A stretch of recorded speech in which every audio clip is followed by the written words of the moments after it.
Hey, welcome to a new video. North Korea's legal system is often seen as a tool to control its people, and one of the most striking examples of this are public trials. Instead of normal court hearings, these events are more like staged performances, designed to humiliate the accused and to show onlookers what happens if you break the rules. The goal is not justice, but obedience. A secretly filmed video, later shared by defectors, showed just how severe these trials can be. The footage revealed a man brought before a crowd and accused of an offense. You might expect something serious, but his crime was watching South Korean movies and sharing them with friends. For this, he was publicly shamed, convicted, and imprisoned. As shocking as this sounds, it fits a broader pattern. North Korea does everything it can to block foreign influences, especially from South Korea. Films, TV shows, and music portray a world that directly contradicts state propaganda, and for the regime that is dangerous, it weakens their control over information.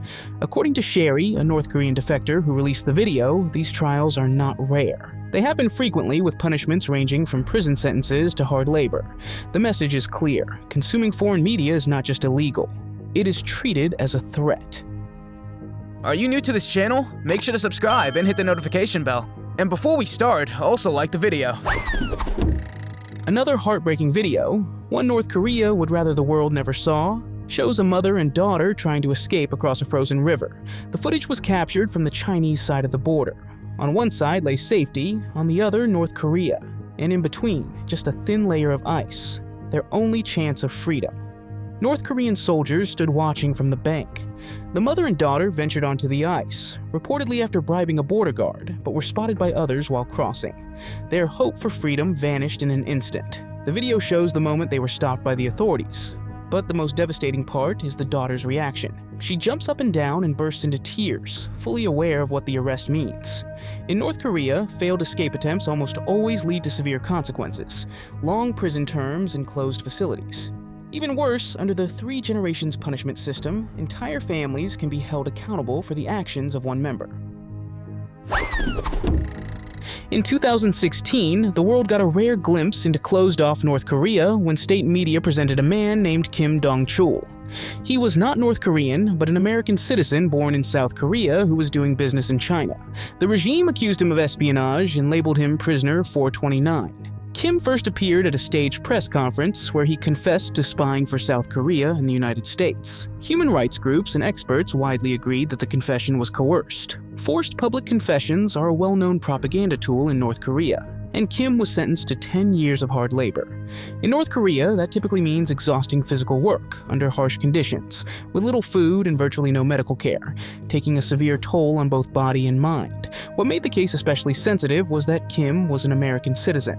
At the time, relations between Washington and Pyongyang were icy, and his imprisonment became part of a diplomatic power play. In 2018, after 2 years in captivity, he was released along with 2 other Americans ahead of a summit, which the regime presented as an act of goodwill.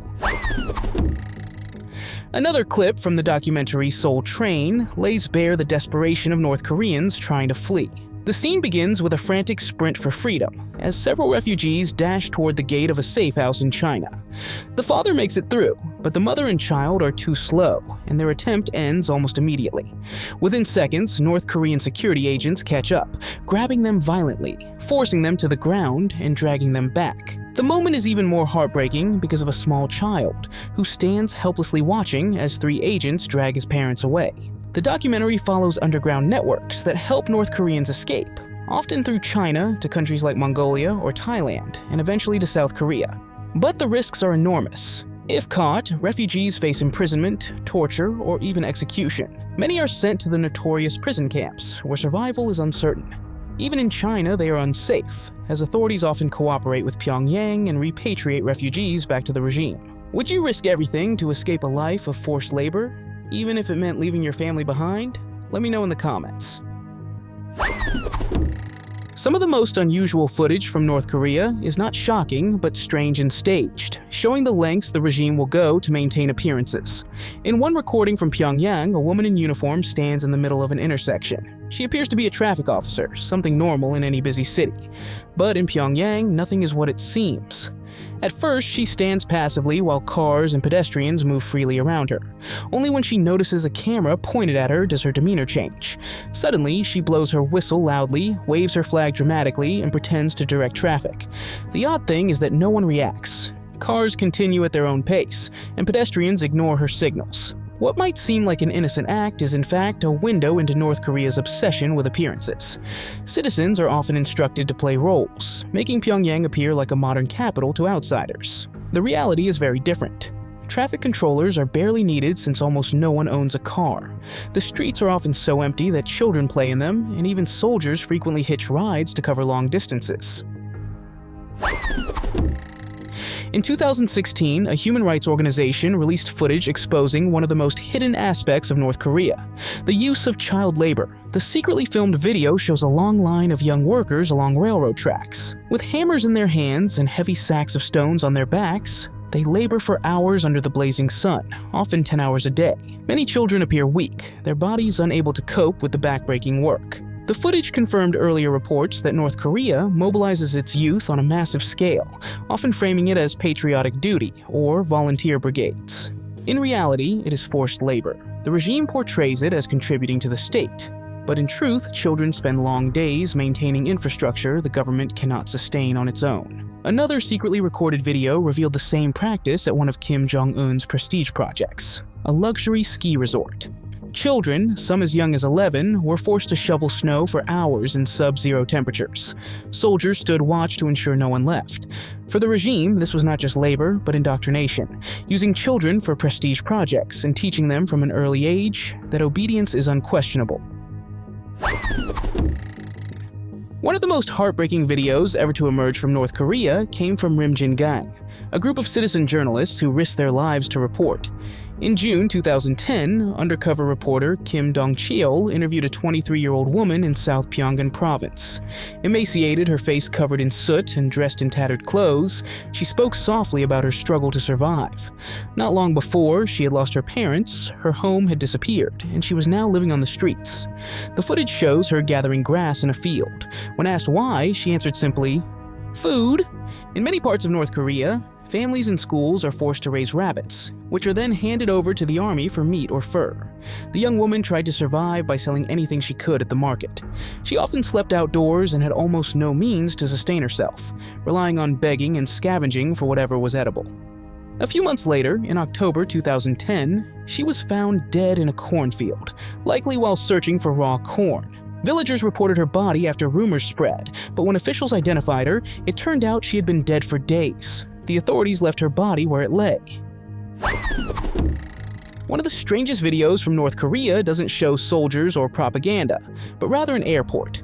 Pyongyang International Airport, officially Sunan International Airport, is the country's main air hub. In theory, it should be bustling with activity, but the footage shows empty terminals. No lines at check-in counters, no security queues, and only a handful of passengers at the gates. This is less surprising when you realize that ordinary North Koreans are not allowed to freely travel abroad. Passports are tightly controlled, and only the political elite or those on official assignments are permitted to leave. As a result, the airport is used almost exclusively by foreign visitors, and even they are few in number. Tourists arrive only in small, strictly guided groups, while the country has just one commercial airline, Air Koryo. Widely considered the worst airline in the world, Air Koryo operates an aging fleet of Soviet-era aircraft and offers only a few routes. Flights often carry just a handful of foreign passengers, sometimes only one or two. In 2017, the world witnessed one of the most dramatic military escapes ever caught on camera. The video, released by the United Nations, shows a 24-year-old North Korean soldier making a desperate dash across the heavily fortified, demilitarized zone, one of the most dangerous borders in the world. The footage begins with the soldier driving a military jeep southward. When his comrades realize what is happening, they give chase. Just short of the border, he loses control of the vehicle, crashes into a ditch, and then leaps out to run the final stretch, only a small distance away from freedom. At that moment, North Korean guards open fire. Despite being hit, he manages to cross to the South Korean side. South Korean and UN soldiers then risk their lives to save him, crawling under fire to drag him to safety. He was airlifted to a hospital, gravely wounded, but still alive. During surgery, doctors made a shocking discovery. His body was riddled with parasites, a stark sign of the poor living conditions inside North Korea. In 2016, North Korea released one of its strangest propaganda videos, a so-called military drill meant to display the strength and loyalty of Kim Jong-un's troops. Instead of standard exercises, the footage resembled circus stunts. One soldier lay on the ground while stones were smashed on his chest. Another was beaten with sticks. Others broke bricks or ran headlong into glass panels that shattered on impact. Kim Jong-un watched from his seat, smiling and nodding in approval. These stunts were not genuine training, but staged propaganda, crafted to present soldiers as invincible and utterly devoted to their leader. In reality, North Korea's army relies more on sheer numbers than quality. Every citizen must serve, men for about 10 years and women for 7, making it one of the largest standing armies in the world, with around 1 million active troops. But most soldiers are poorly equipped, using weapons and vehicles dating back to the Soviet era. Food shortages are widespread, and even military personnel face daily hunger. This sharp contrast highlights the true purpose of such videos, to mask weakness and project strength to the outside world. North Korea is known for its extreme censorship and information control, ranking 177 out of 180 countries on the 2024 Press Freedom Index. The regime restricts access to foreign media and communication technologies as part of a strategy to maintain control over its citizens and suppress foreign influences.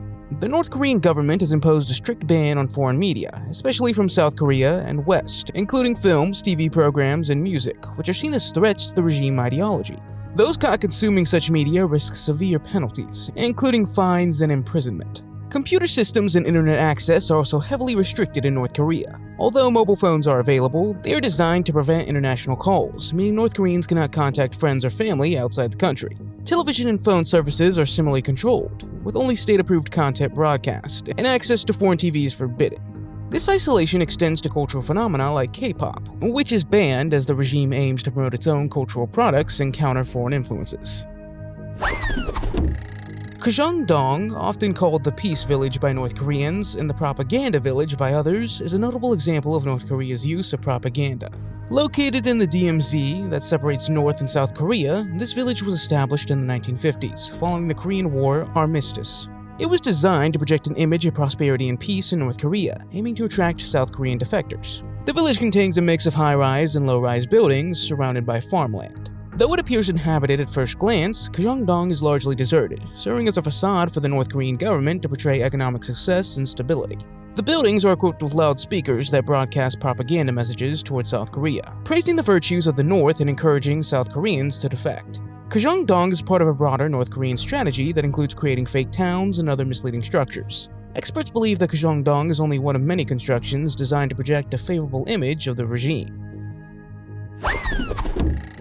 Meet Zhu Jiangjia, a North Korean defector who had previously fled his homeland.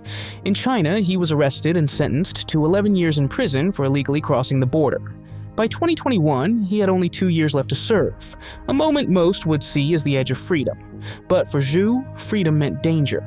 Once released, he faced deportation back to North Korea, where defectors typically face years of brutal imprisonment. When an opportunity arose, Zhu made a choice almost no one could imagine. He scaled the prison wall, climbed over barbed wire, and managed to evade capture for an astonishing 41 days. Police eventually traced him to an abandoned house near a lake, where they found signs of his desperate struggle to survive. When he was finally recaptured, many admired him as a folk hero, someone willing to risk everything, rather than be sent back into the regime's grip.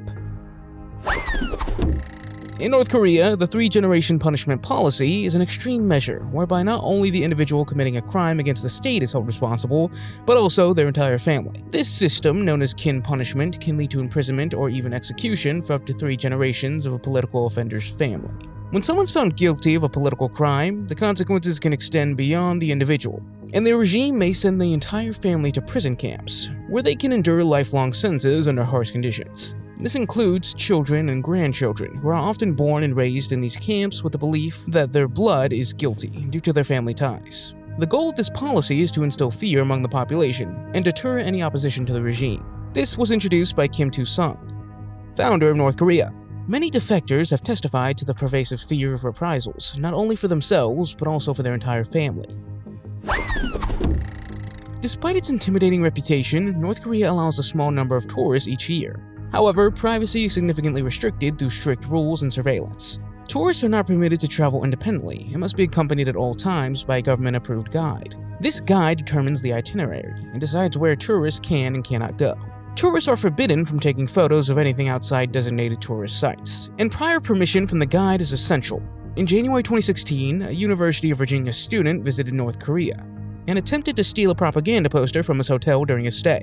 He was sentenced to 15 years of hard labor for his actions. His arrest received extensive media attention and led to diplomatic efforts by the US government to secure his release. In June 2017, after more than a year in captivity, he was returned to the United States in a coma with a severe neurological damage, and he passed away on June 19, 2017, just days after his return home. In 2016, Otto Warmbier was a 21-year-old American student visiting North Korea with a tour group. Like most tourists, he expected a tightly managed but unusual trip, not one that seemed overtly dangerous. That changed when he was accused of stealing a propaganda poster from his hotel in Pyongyang, an act so trivial it's hard to believe. Authorities claimed Otto wanted the poster as a trophy for his student fraternity. Whether this was true remains uncertain, as the security footage was grainy and unclear. But in North Korea, appearances are everything. The regime seized the chance to make an example of him, forcing Otto into a staged press conference. With tears on his face, he begged for forgiveness and called it the greatest mistake of his life. He was sentenced to 15 years of hard labor for taking the poster, but Otto would never serve that sentence. His health rapidly declined in custody. After 17 months, he was returned to the United States in a comatose state and died only days later. In North Korea, the Songbun system categorizes citizens based on their family's historical loyalty to the regime. After the Korean War, the North Korean government sought to eliminate potential dissidents, as well as counter-revolutionary elements. Families associated with the Japanese colonial administration, landowners, and other groups were labeled as hostile, and they were placed in the lowest Songbun categories. This classification affects critical aspects of life, such as where people can live, their educational opportunities, and career prospects. Introduced in the late 1950s and fully established in the late 1960s, Songbun is a social-political classification system, in which loyalty to the state is paramount. Individuals with high Songbun, often from loyal families, enjoy privileges like living in Pyongyang and access to better housing, education, and even employment. Those with a low rating face strict limitations that hinder academic and professional success, regardless of their abilities or efforts. Over the decades, the criteria for determining Songbun have evolved, but the core principle remains: loyalty to the state is of utmost importance. In North Korea, voting is mandatory for all citizens aged 17 and older. This practice is part of the country's political system, which lacks a genuine democratic process. Elections for the Supreme People's Assembly occur every 4 to 5 years, and elections for local people's assemblies every 4 years. But candidates are pre-selected by the government. Mandatory voting serves multiple purposes for the North Korean regime, using the voting process as a means to monitor the population. Local neighborhood committees track who votes and who does not, effectively making the election an informal census. By requiring all eligible voters to participate, the regime seeks to project overwhelming support for its leadership. State media often report nearly universal approval rates for the chosen candidates, with deviations being extremely rare. Each voter is presented with only one candidate for each position, and must mark their ballot in favor of that candidate. This process is tightly controlled, and failure to participate may lead to repercussions. If you think a North Korean prison is the worst fate, the labor camps are far worse. For even the smallest offenses, listening to foreign radio, speaking out, or simply being related to someone who fled, the punishment can be unimaginably harsh. These are the infamous kwanliso, not prisons but sealed-off settlements where entire families vanish, cut off from the outside world. Inside the barbed wire fences, prisoners toil from sunrise to sunset. They mine, log, or farm under brutal conditions, with food so scarce that survival itself becomes uncertain. Discipline is absolute, and children grow up behind the fences, never knowing a world beyond. The most terrifying rule is guilt by association. Not just the accused, but parents, children, and even distant relatives can be imprisoned. In North Korea, you can be born guilty. condemned by something a family member once said or did. Estimates suggest between 80,000 and 120,000 people are currently locked inside these camps. The regime denies their existence, but satellite images tell a different story, revealing vast complexes hidden in remote valleys, complete with guard towers and barbed wire. Over the years, these sites have only expanded. In North Korea, traffic officers are often called traffic ladies, which are predominantly women who play a crucial role in controlling traffic flow, especially in the capital city, Pyongyang. These women are easily recognizable by their distinct blue and white uniforms, which they wear while directing vehicles at busy intersections. The traffic ladies are not only functional figures, they also contribute to the country's image and presentation. Their presence is meant to project a sense of order and beauty in the urban landscape of Pyongyang. Becoming a traffic lady requires extensive training and practice. The job can be quite demanding, as these women work in various weather conditions and often stand for long periods to manage traffic. In North Korean society, women are often praised and seen as figures to be protected, which adds cultural significance to the role of traffic ladies. They're regarded as symbols of national pride and frequently attract interest from tourists visiting the country. North Korea experiences frequent power outages, with blackouts a regular occurrence across the country. The electricity supply is notoriously unreliable, and many citizens face severe energy shortages. Reports indicate that only about 26% of the population has consistent access to electricity, with many households receiving power for only 2 hours a day. Chronic energy shortages in North Korea are the result of a combination of factors, including an outdated and poorly maintained electrical grid, leading to frequent breakdowns. The North Korean government prioritizes electricity for the defense industry, which often receives more than 18 hours of power per day, leaving ordinary households with minimal access to electricity. North Korea's isolation limits its ability to import energy resources, worsening the power crisis with significant consequences. In urban areas, residents experience rotating blackouts, while those in rural areas receive electricity sporadically, sometimes only once a year. This is one of the rarest and most disturbing leaks to come out of North Korea, an interrogation room. In the footage, a young woman sits visibly terrified across from her interrogators. She had been arrested for trying to cross into China and was sentenced harshly for it. The video was so intense that most of it was never released, but even the fragments show her fear clearly. In another clip, a man is seen blindfolded with his arms tied behind his back. A guard yells at him while the empty walls are decorated only with portraits of North Korean leaders, silently looming over the scene. Fear here is not just felt. It is deliberately created, with every move and outburst designed to intimidate and mentally break the prisoner. Yet another recording shows a young woman surrounded by 2 guards after being caught during an escape attempt. Interrogators press her, making it clear there is no way out. According to organizations that later analyzed the footage, her story likely did not end well. Her hope for freedom was taken away. Basketball is a popular sport in North Korea, with a strong following among both men and women. The country has developed its own unique set of rules and adjustments for the game that differ from international standards. For example, missing a free throw is penalized more heavily, and if a player misses, the team can even lose a point as a punishment. The sport is played in schools and is part of a physical education program, highlighting its importance in promoting fitness and national pride. Dennis Rodman, the NBA Hall of Fame player and former teammate of Michael Jordan, has an unusual relationship with Kim Jong-un, a well-known basketball fan. Rodman made his first trip to North Korea in 2013 as part of a basketball diplomacy mission organized by Vice Media. Since then, he's visited North Korea multiple times and claims to have formed a personal friendship with Kim Jong-un. Rodman has brought American basketball players to North Korea to participate in exhibition games, and during his visits, he's helped promote basketball in the country. His interactions with Kim Jong-un have surprised many, given the tense political relationship between North Korea and the United States. But Rodman insists his visits are non-political, describing him as a friend. He's also noted that Kim Jong-un admires Michael Jordan in the Chicago Bulls era. North Korea's pleasure squad is a lesser-known but intriguing aspect of the country's propaganda, as well as their entertainment apparatus. The term refers to a group of young, attractive women selected by North Korean regime to entertain and serve the elite, including Kim Jong-un. This concept has been part of the North Korean internal structure since the era of Kim Il-sung, but it's gained more international attention under Kim Jong-un. Women in the pleasure squad, sometimes called the entertainment troupe, are chosen at a young age, usually in their late teens. Their duties often include participating in cultural performances, banquets, and other events intended to boost the morale of the country's elite. There's persistent rumors that some members of the squad provide personal services to top officials. It's reported that Kim Jong-un selects 25 young women each year. Those selected undergo various types of training, including musical performances, dance, and etiquette. The squad is divided into 3 groups: massage, entertainment performances, and appearance with the Morangbang band. Most foreigners in North Korea try to avoid drawing attention to themselves. But Matthew Miller, a 24-year-old from Bakersfield, California, did the exact opposite. In 2014, he joined a tour through the official state travel agency. Once inside the country, he reportedly tore up his tourist visa and declared that he wanted to seek asylum. State media claimed he had a fantasy of experiencing life inside a North Korean prison. His wish was granted far more quickly than expected. He was arrested and sentenced to 6 years of hard labor for hostile acts against the state. What began as a strange adventure quickly turned into grueling days of exhausting work in a heavily guarded prison system.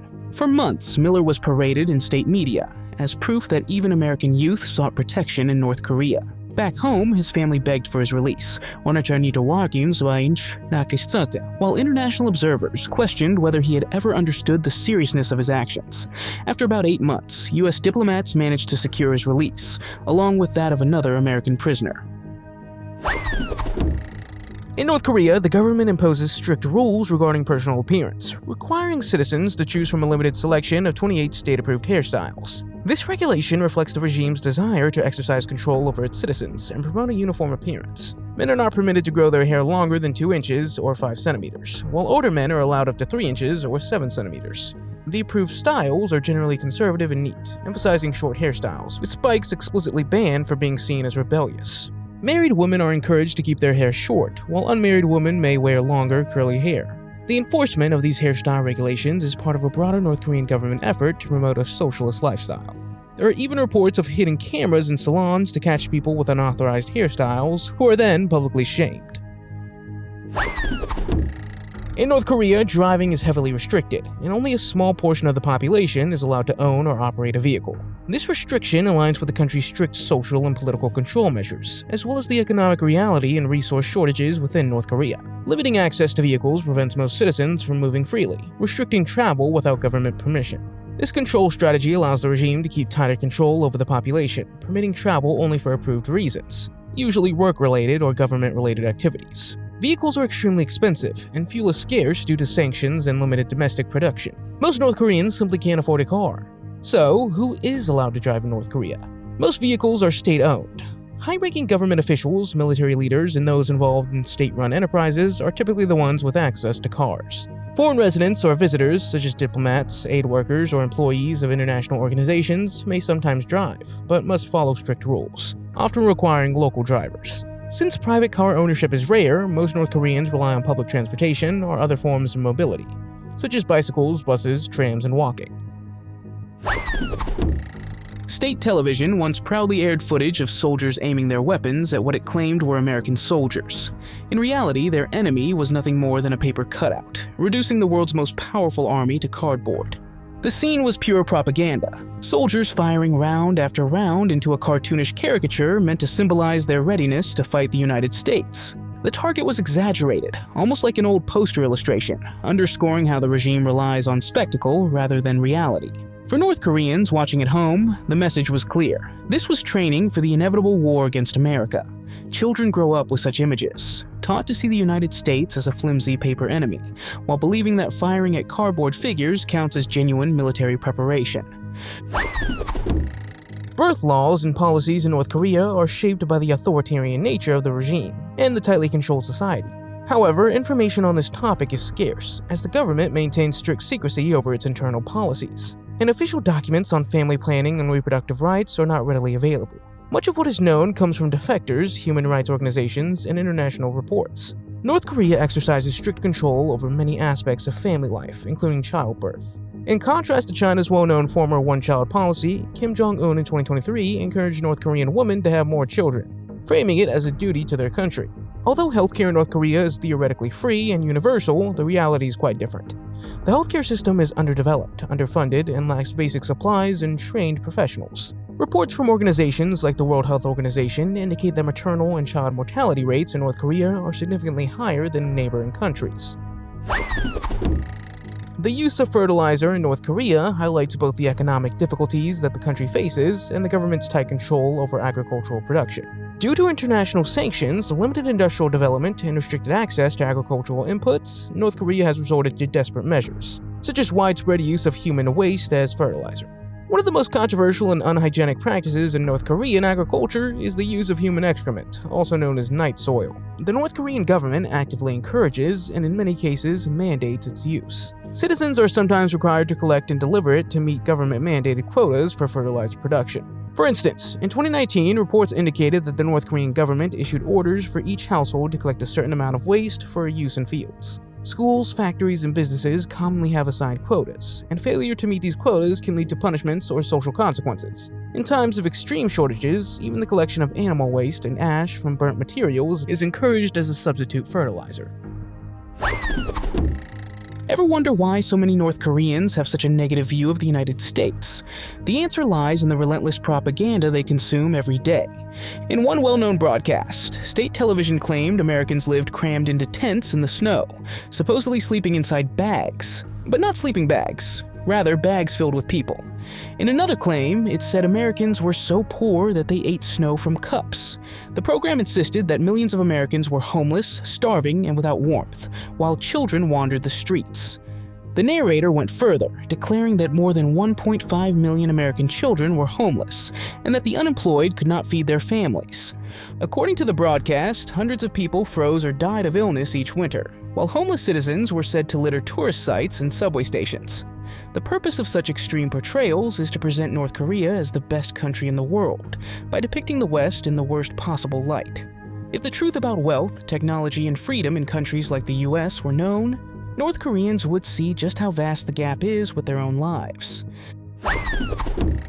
In North Korea, the government has enforced strict clothing regulations, particularly targeting Western styles like jeans. This ban is part of a broader effort to suppress Western influences and maintain a uniform national identity. Jeans, in particular, are seen as symbols of Western culture and capitalism. The North Korean regime views Western fashion as a threat to the country's ideological purity and social order, expressing concern that evil subtle signs of a capitalist lifestyle could undermine its authority and the values it promotes. The ban on jeans and other Western clothing also serves as a tool of political control. By regulating what citizens are allowed to wear, the regime seeks to reinforce its power and discourage any form of rebellion or deviation. Clothing choices are seen as a reflection of one's loyalty to the state, and deviations from prescribed norms are not tolerated. The restrictions go beyond jeans, including other forms of Western clothing, such as short skirts, brightly colored attire, and items with logos. Additionally, students are required to wear uniforms that often bear badges with portraits of the country's leaders. Although North Korea's constitution allows for religious freedom, the reality is far from that. The right to freedom of thought, conscience, and religion is systematically denied in North Korea. Reports indicate that the government actively suppresses any forms of religious expression, particularly targeting Christianity, which is seen as a threat to the regime's authority. The United Nations have highlighted these violations, noting that the situation for those who wish to practice their faith remains dire. Possession of a Bible in North Korea is considered a serious crime. The government strictly prohibits the possession of a religious text, and those caught with a Bible can face severe punishments, including imprisonment or even execution. Officially, North Korea is an atheist state, meaning it does not endorse or believe in religion. In 2021, secret footage surfaced showing the daily lives of female North Korean soldiers. And what it revealed was deeply troubling. These were not elite units or carefully staged propaganda clips, but teenage girls conscripted into service and used primarily as laborers for Kim Jong-un. Instead of training as soldiers, they built barbed wire barriers along the border and performed heavy agricultural work, forced to meet strict quotas every day. If one soldier fell short, the entire unit was punished. Their training included long endurance runs, drills with outdated rifles, and repetitive exercises designed less to teach skills than to break their spirit. Food, rest, and medical care were scarce, leaving many young women malnourished, but still compelled to continue working. Defectors who later told their stories described widespread abuse and intimidation within the military, with no hope of protection or accountability. Camp 22 is one of Korea's infamous political prison camps. It's part of a broader system of political camps used by North Korea regime to detain suspected political dissidents, as well as their families. Reports indicate that prisoners are subjected to forced labor, malnutrition, and cruel treatment by the guards. Testimonies from former prisoners reveal horrific experiences within the camp. Operational since the 1950s, thousands of people are estimated to have been imprisoned there. The North Korean government maintains strict secrecy around the camps, and information is often gathered through defectors and satellite imagery. In recent years, there have been reports that the regime is attempting to normalize the appearance of villages with these closed camps. to disguise the reality of the conditions from the outside world. The Juche calendar is a unique timekeeping system used in North Korea. Introduced in 2015, it's based on the Juche era, which starts from the birth year of Kim Il-sung, the country's founder. This means the calendar counts years starting from 1912, making 2015 Juche year 104. This system reflects North Korea's emphasis on its revolutionary history and the importance of its leaders in shaping national identity. North Korea has also had its own approach to time zones. In 2015, the country set its clocks back by 30 minutes, creating what is known as Pyongyang time. This change was implemented to assert independence from South Korea and Japan, both of which use the same time zone. Hunger is a daily reality in North Korea. While the elite, including Kim Jong-un, enjoy lavish meals, ordinary citizens are often malnourished and barely have enough to survive. For many, smuggling food across the Chinese border is the only way to stay alive. Leaked footage shows two people trekking through the snowy frontier with heavy packages on their backs. Along the way, they bribe a border guard for passage and carefully erase their footprints in the snow, knowing that a single mistake could lead to arrest. This dangerous work brings no wealth. It is pure survival. Without smuggled food, entire families would go hungry. In rural areas, state food distributions are unreliable or non-existent. Families are forced to rely on small garden plots, scavenging, or risking everything on perilous border crossings. In North Korea, the regime exercises strict control over its citizens, and showing disrespect toward the leader can lead to severe consequences, including the death penalty. This reflects the government's broader strategy of instilling fear to ensure obedience and loyalty among the population. Reports indicate that the freedom of expression in North Korea is extremely limited. A new law introduced in 2023 further restricted this freedom, imposing heavy penalties for actions deemed disrespectful towards the leader.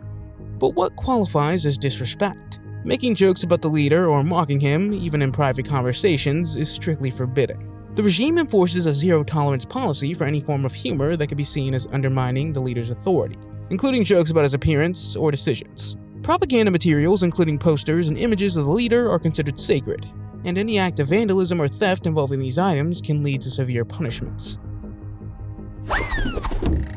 The Arirang mass games are a grand spectacle held in North Korea, particularly in Pyongyang.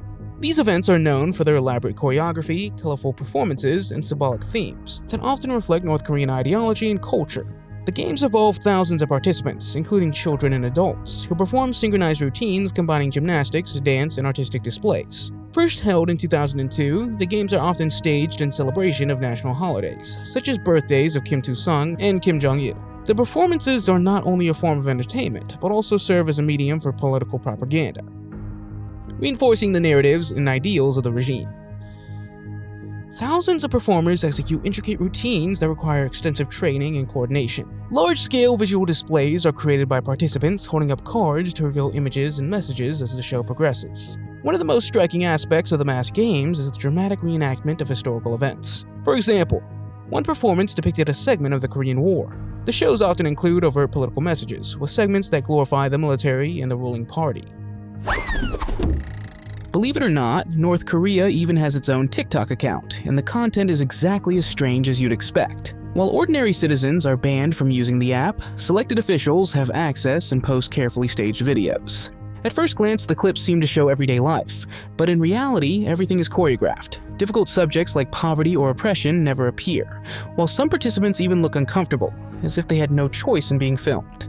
That is precisely what makes it so striking: propaganda disguised as entertainment. For unsuspecting viewers abroad, the videos might appear harmless, but every frame is designed to project a positive image of the regime. The troubling part is how a modern platform like TikTok is being used to spread North Korea's message to the world. For its own citizens, the app remains banned, but the government clearly knows how to use social media to tell its story. Would you ever want to visit North Korea? Let us know in the comments. If you liked the video, give it a thumbs up. If you want to see more videos we've made, click one on the screen or take a look at the channel. Thanks for watching, and see you next time.